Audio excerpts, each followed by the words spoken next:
প্রাণ দাদা ও মায়েদের প্রত্যেককে জানাই আমার আনন্দিত জয়গুরু। আশা করি আপনারা ঠাকুরের দয়ায় বেশ ভালোই আছেন। আমিও ঠাকুরের দয়ায় বেশ ভালোই আছি।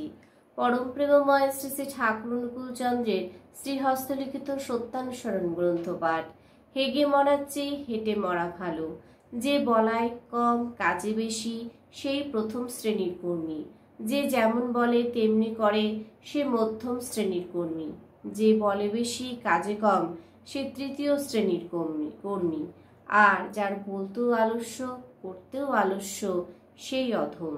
দৌড়ে যাও কিন্তু হাঁপিয়ে যেও না, আর হোঁচট খেয়ে যাতে না পড়ো দৃষ্টি রেখো। যে কার্যে তোমার বিরক্তি ও ক্রোধ আসছে নিশ্চয় যেন তা পণ্ড হওয়ার মুখে।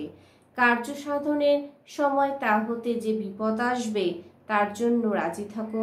বিরক্তি বা অধীর হয়ে পড়ো না, সফলতা তোমার দাসী হবে। চেষ্টা করো, দুঃখ করো না, কাতর হয়েও না, সফলতা আসবেই। কার্যকুশলের চিহ্ন দুঃখের প্রলাপ নহে। উত্তেজিত মস্তিষ্ক ও বৃথা আড়ম্বরযুক্ত চিন্তা দুইটি অসিদ্ধির লক্ষণ। বিপদকে ফাঁকি দিয়েও পরাস্ত করে সফলতা লক্ষ্মী লাভ করো। বিপদ যেন তোমার সফলতা থেকে বঞ্চিত না করে। সুখ কিংবা দুঃখ যদি তোমার প্রতিরোধ না করে তবে তুমি নিশ্চয় গন্তব্যে পৌঁছবে, সন্দেহ নাই। জয়গুরু। প্রত্যেককে সবাই ভালো থাকবেন, সুস্থ থাকবেন, ঠাকুরকে মাথায় নিয়ে চলবেন। জয়গুরু।